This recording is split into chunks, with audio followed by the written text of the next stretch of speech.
Alright. Today I wanted to check out Reggie's newest video. I use the clown to decimate my enemies. I'm not actually sure what game this is yet. I haven't seen what this is, but Reggie, I love his videos. And he is some of the wildest things he will say or show. Like his, not Mao in the BDSM thing that he likes to put in. And if you enjoy his content, make sure to go over, subscribe, and leave a like on his video. But let's get into this and see what game this actually is, because I'm not certain. There Are No Orcs is an indie auto battler about destroying your enemy. I'm pretty sure I saw this, actually. I didn't get into it. Also, what the fuck? Did he just use a power-up? What the hell? But what is an auto battler? If an auto battler is a game about strategically deploying tactical assets before surrendering control and seeing what happens, then is deploying my car onto the highway and taking my hands off the wheel a form of auto battling? Is slipping your friend LSD and watching as he loses grasp on reality an auto battle? Only if he starts attacking other drug-addled people. Like, if he starts attacking the other homeless people that are on heroin or something, then yes, that is an auto-battler. And of course, is the day-to-day struggle against the meaninglessness of our existence some abstract auto battler? What is this? Battler raging within our very soul. As with any thought experiment, the answer is that it doesn't matter. Literally, the only thing that matters is developing our economy, deploying our military, and beating the shit out of the people on the other side of the field. And that's exactly what we'll be doing today in There Are No Orcs. By utilizing infinite clown cloning. Why did he choose? Duplicates itself every 30 seconds. I see now why he chose the clowns. Genetically modified dinosaurs and inconceivable Okay, wait, what the he's money capped. Wait, is there a glitch or something? Or did he just achieve it? Like, what is this? Wealth generation. We will attempt to beat this game on some of the hardest difficulties. But before we go any further, I have to tell you something. 7 months ago, I had a traumatic experience. Wait. Okay. It was late at night, and I had nothing to do, so I downloaded a mobile game. However, this was no normal game. In fact, it was the worst game I have ever played. The graphics made no sense, all the text was in Mandarin, and every— I was gonna say, I don't know if this is just a bit, or if he actually made, or if he made this up for a bit, or if this is real. I want to say it's a bit, but at the same time, knowing how trash some mobile games are, this could very well be real. Especially if it's like some random Chinese slop that they made for a mobile game just to make money. Because there's a lot of mobile game slop right now. Every time I took damage, I would receive a text message telling me that one of my family members died. The 4 hours I spent playing that game have scarred me immensely, and ever since then, I have dedicated myself to the philosophy of quality control. These things need to be tested before they hit the market, which brings me to the sponsor of today's video. This was an ad-free transition? What? Tester Up. Tester Up is an online— Oh, okay, I see what this is going to be. So, I'm assuming already just, you play games, test it out for people, and then boom, you can earn some money. How well that does, not sure. How it lets you actually take the money out of the app, I don't know. Because I know there's some other ones where you had to have a minimum of 10 balance to withdraw from the app. And you get, like, maybe a few dollars a week at best, so it's like, it's really bad.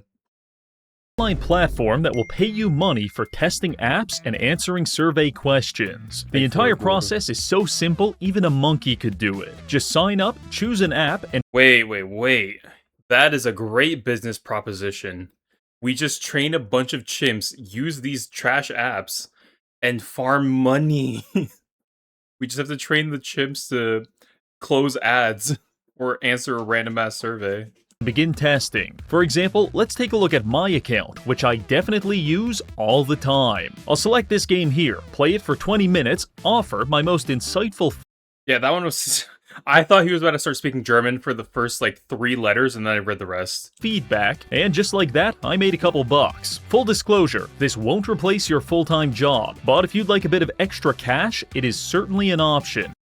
Yeah, when I think it was Misplay, it took me like 3 months to build up enough credits to get the $100 gift card, and that was basically treating those games kind of like a job myself because I had to do the tasks, and they're time gated on some of them, so it's like, oh my fuck, if you didn't spend, like, equivalent of, like, a job's worth of time invested to the games, you're not actually gonna reach the goals and get to the points to get the gift card or whatever you want.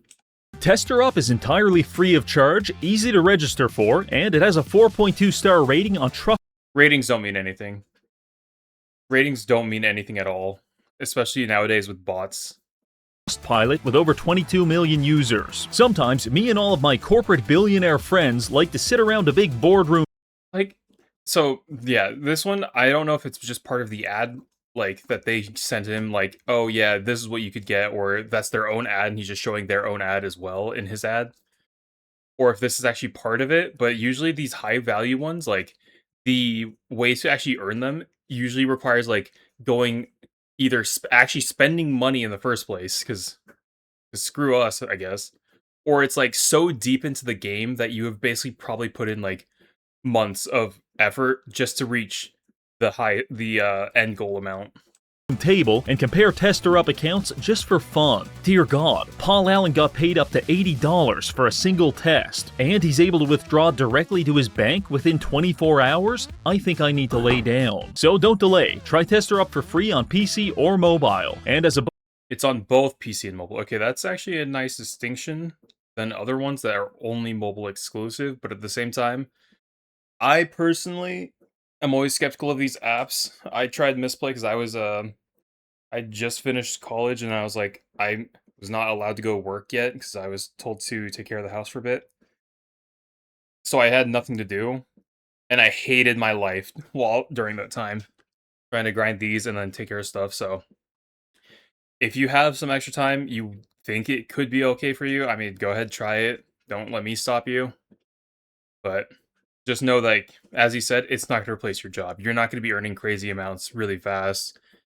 If anything, it might be maybe you can expect like $30 a week at like a high amount, I would say. I don't trust that it would be that decent, but if you want just a little bit extra, go for it. bonus, if you sign up using my link in the comments or QR code, you'll receive a $5 credit to your account. Thank you, Tester Up. Now back to the video. The first thing you're going to realize upon launching this game is that it is very Chinese. So I recommend swapping to English, at which point we can begin. Our objective is quite simple. Destroy the enemy base and kill everyone inside. In order to do this, we'll first need to decide what commander to use, which necessarily requires us to grapple with several intense moral dilemmas. For example, is it ethically acceptable to incinerate thousands of people with a nuclear Yes. bomb if I'm wearing a cool Hawaiian shirt?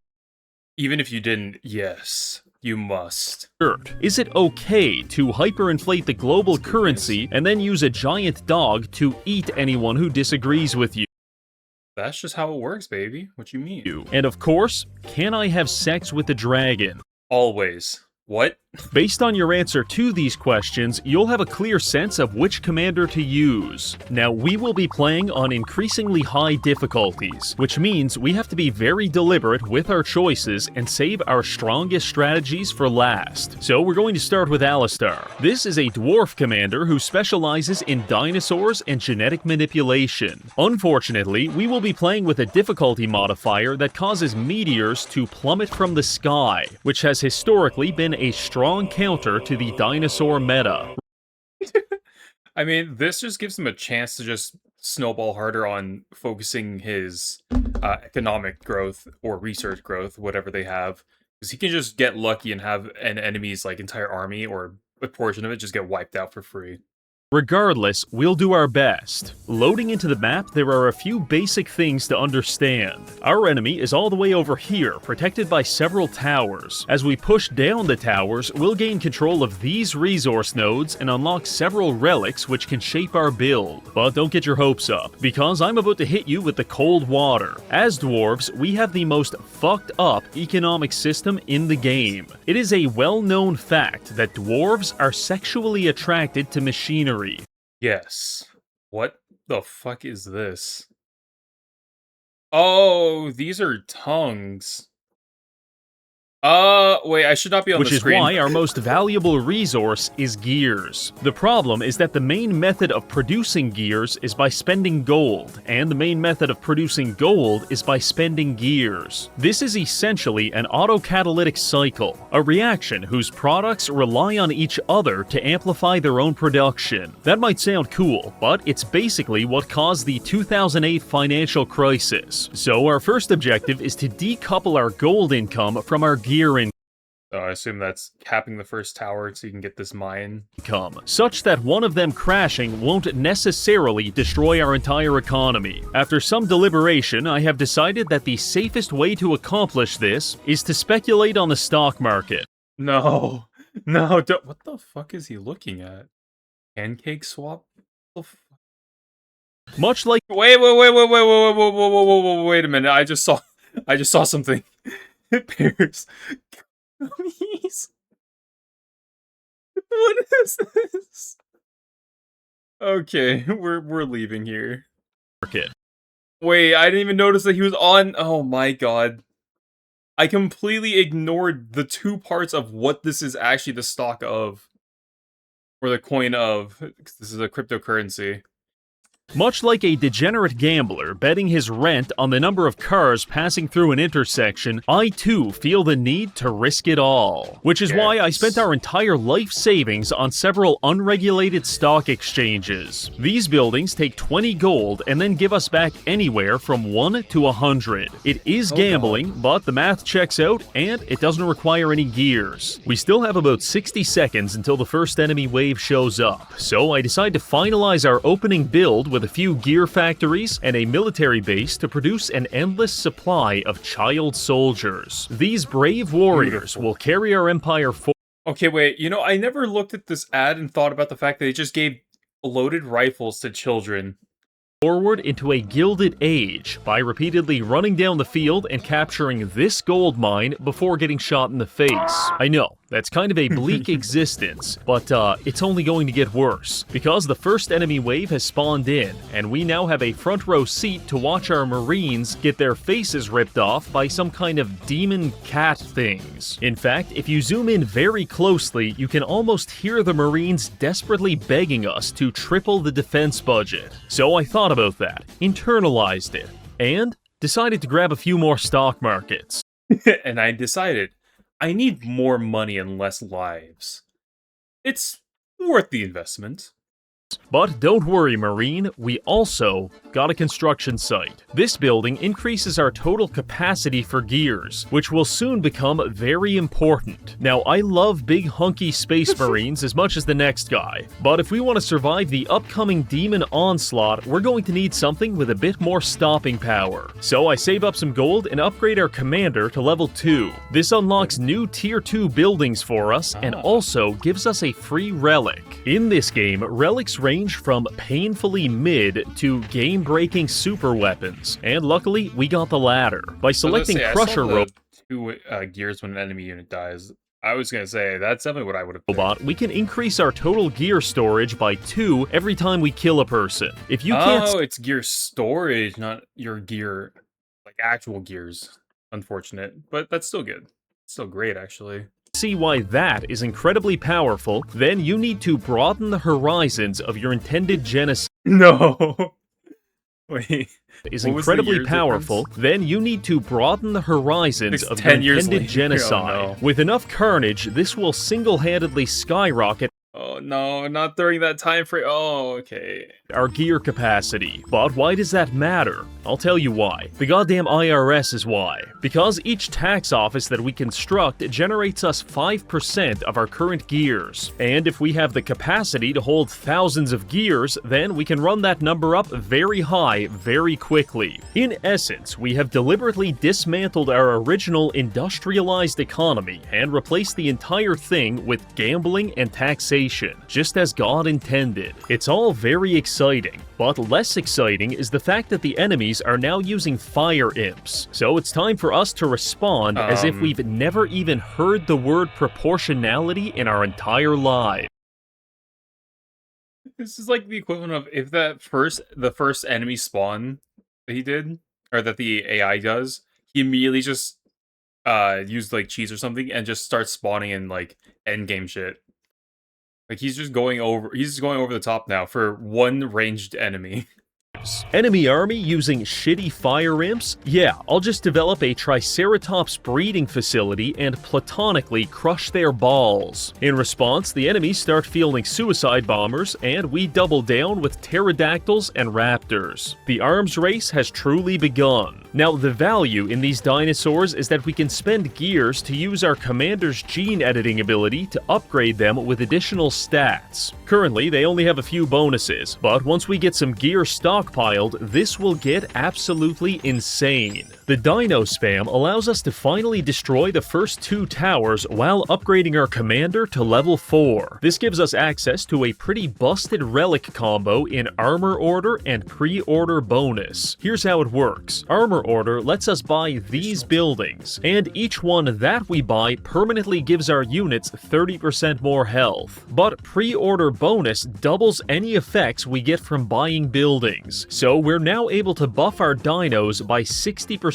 at a time, which has quickly turned all of them into late-game tanks. Unfortunately, the enemy has just unlocked Tier 5 demons, Winged Grenadiers and Lemure Summoners. The Grenadiers are just flying dickheads with grenades, pretty self-explanatory, but the Lemure Summoner is a far more insidious type of malevolence. Oh, he's summoning the basic level 1 mobs. Much like someone who has 50 children to what? I'm trying to look at this because, like, this might actually be a family where he was like, there's that many kids, but at the same time, I'm looking at this and I'm like, honestly, this just looks like a family reunion of mine.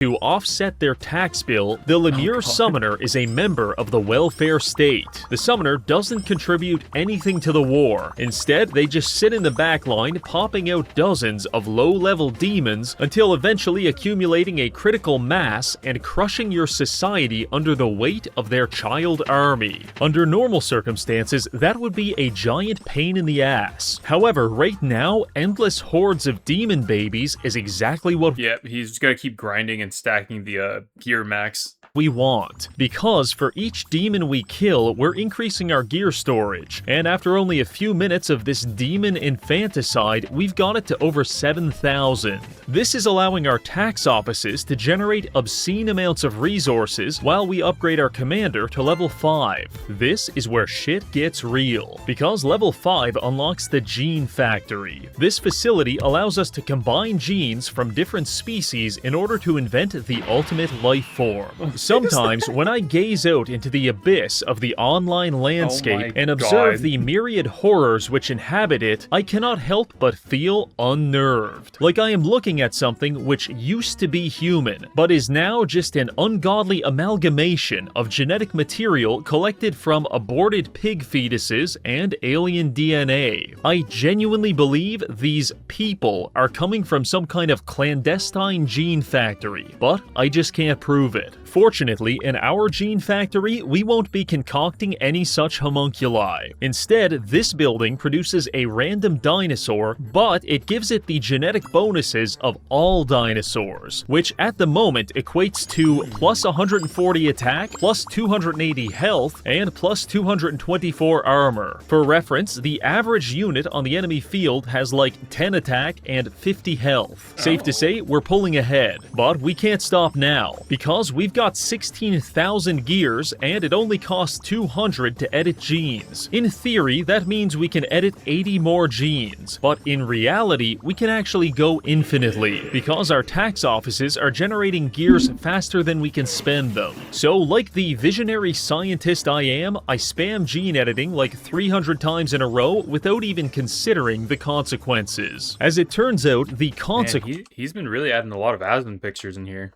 consequences were that our dinos got absolutely fucking ripped What and the started fuck? pushing in the enemy base. In fact, I had to liquidate 90% of our military buildings So he doesn't just beat them outright. to Yeah. prevent us from winning too quickly. Our evolution must continue. Before long, we're at 820 attack, 1400 health, and over 350 armor. The dinos have become so retardedly powerful that they're now tanking direct hits from meteors like it's nothing. And even with Oh. only one military I see. So this is how we can reverse history. building, we are easily defeating the entire enemy army. There's no stopping it any longer. Our dinosaurs push through the waves to reach the enemy keep and begin effortlessly demolishing it. Typically, it takes like 30 seconds to kill one of these. We got it done in 5. And with that, we have achieved total Jurassic supremacy, and the first stage of the challenge is complete. Now we can move on to the next stage. By increasing the difficulty 21 times, all enemy minions now have plus 69% health. Okay. So if we want to win, we're going to need a fairly broken commander, which brings us to Gustav. In the card game community, having Fuck. the nuts refers to having a hand which is so powerful that you basically can't lose.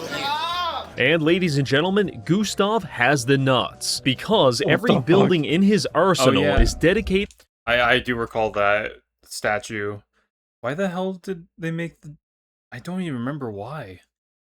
to the relentless pursuit of money, even at the cost of beating people to death with hired bodyguards. We load into the map to find our opponent is also playing a human faction. This is bad news, as humans are one of the most disgusting and depraved races in the entire game. Regardless, we start by pausing the game and establishing an economic base in the bottom 3 lanes. Before the timer even starts, we've got 9 farms, 2 barns, 2 banks, a park, and a bodyguard agency, all producing gold for us. That might sound very promising. However, I'm going to let you in on a little secret. I tried this level about 20 minutes ago, and we got absolutely humiliated by Monk Griffin catapult spam. It was a truly down and dirty, filthy experience. So they're just playing Clash Royale when Phoenix and Monk released. I see, I see. God, that was a horrible time. And regardless of how hard I scrub, I don't think I'll ever feel clean again, which is why I'm determined not to fall for the same trick this time. So I invest heavily in ranged units and pick up a relic to buff their attack. Before long, I wonder if that's only per life of the unit, or if that's universal and it stacks indefinitely. If it's indefinite, that's insane. If it's just per of life of the individual unit that gets the kill, that's okay. we've got an endless stream of archers perforating the locals in order to assert our mineral rights over this mine, which makes for a very peaceful backdrop to casually power level our commander. By the time we hit level 3, we pick up a camping tent, which heals our units when they're near a captured settlement, and we've also unlocked 2 of our most important buildings. First is the treasure vault. It's expensive as hell, but every 1%, few huh? seconds it produces 1% of our total gold. Right now, that's not a lot because we're dirt poor, but it has potential due to the town center. This building buffs the speed of adjacent economy buildings by 25%, and it stacks, meaning that if we get enough of these buildings lined up, we can aggressively expand our economy into the millions. But first, we have to survive. Okay, so that's how it got to that point that we saw in the beginning. And that's not looking so good because the enemies are pushing into our base with a combination of monks, griffins, and catapults. Dear God, it's happening again. This specific composition of units is very dangerous because the griffins are strong frontliners, the monks heal the griffins, and the catapults use area of effect to saturate our entire army with damage. If you don't deal with this immediately, the enemy backline will slowly accumulate until they have enough healers to make their griffins invincible and enough catapults to completely remodel your base in about 9 seconds. I never got into AoE 3 or 4. I just didn't see the interest or appeal of those ones afterwards. I'm assuming this is. I mean, it feels like it. I only played 2, because I enjoyed 2. seconds. Worst of all, we're still riding the poverty line like a goddamn roller coaster, which means we're too broke to fix this by spamming military buildings. I do try to recruit some wizards to slow the enemy advance, but it's too little, too late. They push right into our kingdom and start wrecking everything. Fortunately, we get exactly 1 second chance at this, because whenever your first building is destroyed, it unleashes a man-eating suitcase to protect you. What? Okay, so that's like the, I guess, defensive ability of this specific commander, I guess. I thought it was going to be the same thing that we saw at the beginning, where it's that giant wave that did like 250,000 damage. For about 2 minutes. So our luggage sprang into action and massacred 300 people in about 9 seconds. I took this opportunity to ponder on our current situation, and after a brief analysis, I have decided that the easiest way to counter the enemy build is more money. Double down on the economy. Is to just copy it ourselves. So I build a few griffin nests, monasteries, and siege factories, along with picking up these sunglasses to deal 400% more damage to flying units. All of that together finally put us at a kind of stalemate between our trading post and the enemy towers. We're not winning, but we are buying ourselves enough time to execute the next phase of the game plan. As we discussed earlier, treasure vaults are excellent economic buildings, and town centers give them a very powerful efficiency bonus. But now that our commander is max level, we have unlocked the broker.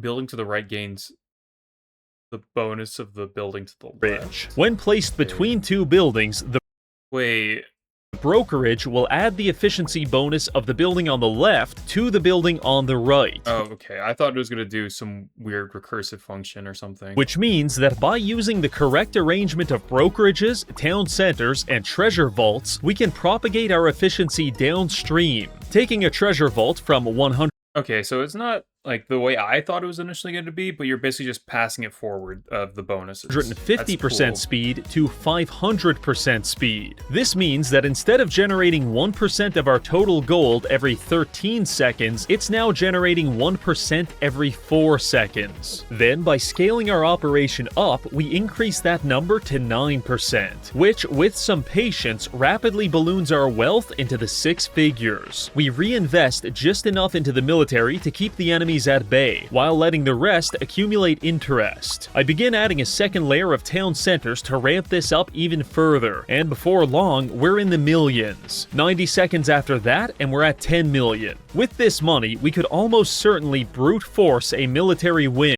What the fuck is this? What is Mexico doing? But there's a far more cathartic way for us to end this. Each vault is generating around 100,000 gold for us, and while the enemies are pushing with a sizable army, our camping tent is keeping them from breaking through. Our wealth is now exploding as we rocket into the hundreds of millions and finally approach my personal dream of becoming a billionaire, only for the game to violate us at the last possible second. Yeah, money cap.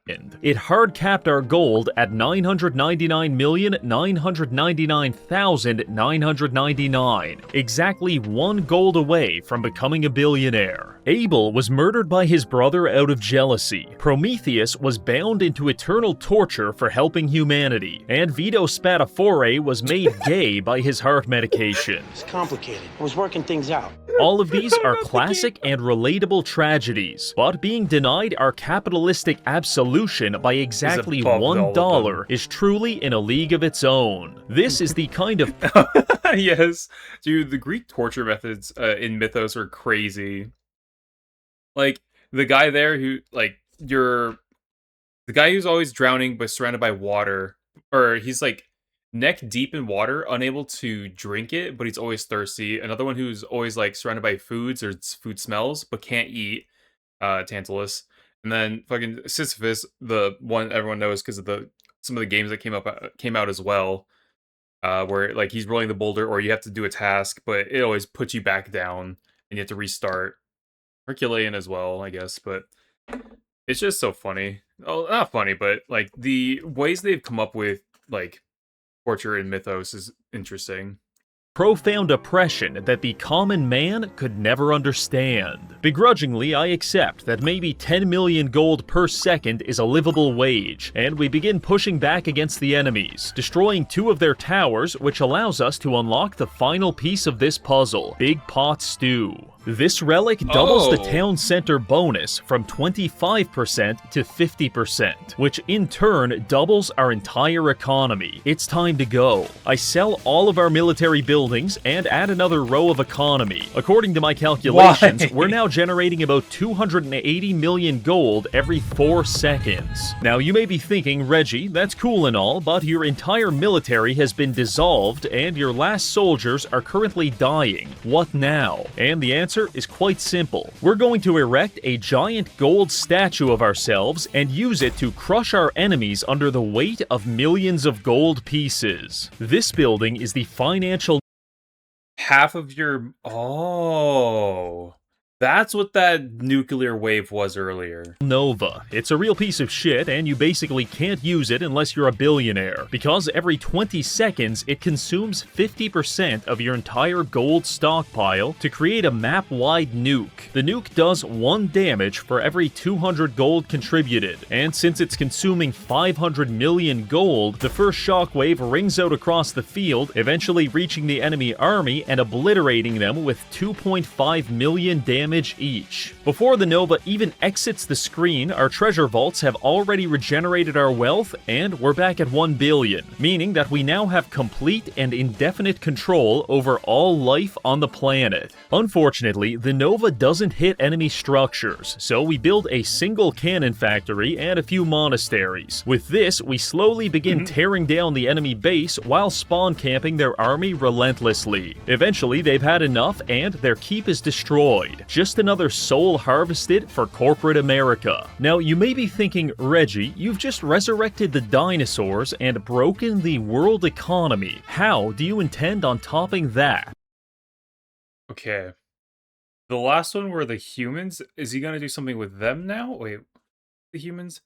I know he did the 2 factions, but the dwarves and then the... This is another dwarf, isn't it? Because, like, I thought they were gonna be goblins with the skin, but no. You gonna do something with the humans? Bold of you to assume I'm a top at all, but the answer is quite simple. Welcome to the Oh yeah, I completely forgot about the clowns he said at the beginning. Clown Show. Moving on to this final run, we'll be increasing the difficulty to 46, which buffs the enemy's health by about... Why specifically 46? Why not go higher? I don't understand the point of this game of not going like, I see can accomplish. 140%. For this challenge, we're going to be using our most filthy strategy yet, and it's all based around this commander right here. Clown is a demonic jester that focuses on cloning buildings and units. Additionally, we will have to adhere to the demon faction's mechanics, which are similar what the heck? to that of a live streaming website, because it all starts with a human soul. First, we have to capture the soul. For this purpose, I recommend slave pens, slaughterhouses, or even spiky cages. Once we've got the souls, we're going to sacrifice them at such lovely locations as Sulphur Pit and Skull Fortress. This sends them straight to hell, and in return, we'll get some lovely demons. Whenever we're not sending people straight into the fiery chasm of hell, we may also decide to just burn them alive. Okay, there's just a tangent to that. Ugh. I hate ASMR. I hate that shit. Like, oh god. At these furnaces in exchange for gold. If you can get behind all of that conceptually, then you have a promising Wait, what did that just say? If you can I saw get sell behind canned all parts. Parasocial Twitch typeline meta-analysis. So acquire new variant. Normalize antisocial behavior, Sell them canned farts, go to OF. Indenture them to a demonic entity so you can afford another Rolex. Inundate yourself upon the cultural zeitgeist like some kind of virulent and incurable plague. Oh my god. Hey. It's gotten better. Now you can have AI, fake AI people doing this too. It's perfect. It's now a fully closed system that you don't need other people for. You can do it yourself. That conceptually, then you have a promising future streaming on Twitch. In accordance with all of that, I set us up with a simple starter build, and before long, we've got our first batch of lemures sacrificing themselves for gold mine supremacy. Our enemies attempt to stop us using goblin mechanics, but these might be the only unit more pathetic than lemures, so it's no problem. This gave us an opportunity to hit level 2 and purchase some vaults of greed. This will be our primary source of gold. Each vault can be filled with up to 1,000 souls, and the more souls inside, the more money we get. However, upon hitting level 3, we gain access to the Soul Urn Relic, which increases the Vault of Greed's limit by 1,000. This is the core mechanic which we intend to abuse with the clown. So, the one that has the upgraded version, can you just clone that one? Is that what's going to happen? Whether it's a bug or intended game design, I do not know, but our commander ability allows us to duplicate a building, and when you duplicate a thing... Oh, it duplicated with the amount too. The game seems to reapply all bonuses to that thing. So if we duplicate a Vault of Greed with a 2,000 soul limit, instead of getting a direct copy of it, we actually get a Vault of Greed. Oh, that's even better! Okay, that's why he was explaining why it was a bug. Okay. With a 3,000. So then you can just keep doing that as long as the cooldown. What is the cooldown? Probably like 30 seconds? Soul limit. Over several generations of cloning, this allows us to stack buffs and concentrate our entire economy into a single building, which is very powerful because it frees up plenty of real estate for this next part. Ladies and gentlemen, the circus is coming to town. Finally. This is our commander-specific building, and for the cost of 110 souls, it will summon killer clowns to stab random bystanders to death. That's always nice, but the real highlight is that each of these clowns automatically clone themselves every 30 seconds. And just like with the buildings, the clones seem to reapply all buffs. For instance, earlier in the game, we picked up Berserker Armor, which gives our clowns 50% more health. Due to clone buffing, a first-generation clown spawns in with 52 health, but this is evolution at its finest. But then his clone comes out with 70 health, and the clone's clone comes out with 88. Usually, in media, the more you clone something, the more genetically deranged it becomes. But in this game, it just gets better and better. Now, in theory, the idea of an infinitely replicating, infinitely improving army of carnival workers is very strong. But clowns are expensive as hell, and now that our enemies are using spider mines and gyrocopters, we're getting pushed back pretty aggressively. We try to stop them with some succubi and suicide bombers, but it's too little too late. So I surrender myself to the warm embrace of the luggage as it spawns onto the map and rips apart our enemies. While that's going on, I take the opportunity to upgrade us to level 5. One sold the building on the right side. Oh, okay. Because while the clowns are pretty good, we're currently facing an army of attack helicopters and 800-pound double-fisting robots. But what if we weren't? What if instead we were fighting an army of harmless rabbits? Because for my last trick, I decide to purchase several tier 5 magic hats. Each one of these activates to transform 5 random enemies into rabbits. It's impossible to know, but I sincerely hope that the process is painful. But even if it isn't, it's definitely painful when a gang of juggalos runs up to them and stabs them 150 times. Now listen, abusing the magic hat system isn't our end goal here, because while we could use it to win, I do feel kind of bad about using suicide bombers to fight rabbits. Why not? So gradually, I begin waning us off our reliance on magic hats, and I also decide to sell all buildings except for the circuses. Now we can fully commit ourselves to building our Giga Chad clown army. To achieve this, I start building Circles of Fury. Each one of these increases clown health by 10%, and by spamming them, we manage to achieve over 200% bonus health plus 50% from our relics, meaning that each time a clown clones himself, he gets 2.5 times better. This has huge implications. Imagine if I cloned you, and your clone was 2.5 times better. Your new better self He'd still be weak. Could easily overpower you and lock you away in the attic, as he stole your identity. Every day, you would be forced to subsist on a diet of table Don't eat that. Please don't eat that. Scraps, and the occasional attic bat as you listen to your clone effortlessly ingratiate himself to your family and casually achieve all of your dreams. Okay, wait, but what about the clone that's gonna replace him? In the nights, your better self may find sick enjoyment in blowing cigar smoke up at you through the ceiling boards, which will slowly cause you to slip into an irrevocable madness. If you can't get excited about that, I just don't know what to tell you. In any event, the buffs are quickly piling up as our swarm of clowns intensifies, eventually destroying the final enemy tower and pushing on their core. The sheer quantity of knife crime on display is enough to bring a tear of joy to my eye. The enemies respond by using machine gun helicopters to spray randomly into the crowd, but for each clown they gun down, 2 take his place, and before long their base goes up in flames. Dang. Okay, that's kind of funny as hell. That you can just have this just continuously build up and stack on each other. A smile spreads across my That's too much. Don't do that. No. Reggie, what is that? You're not supposed to have mouth. face as I realize I just spent 40 minutes stabbing people to death, and all I got was this fucking toque.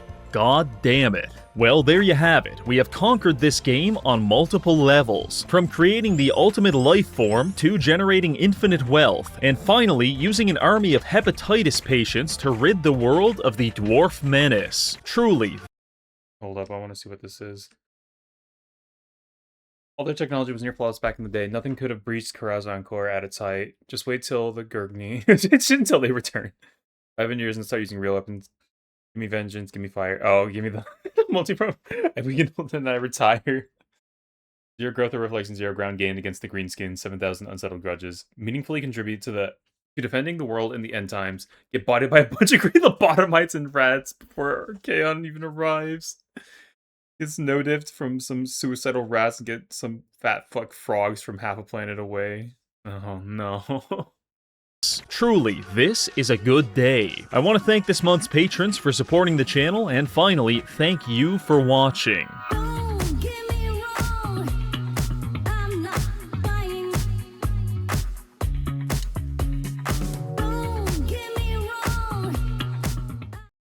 Okay. Interesting that the game hasn't fixed those, I assume. I don't know when he recorded this, his gameplay, but yeah.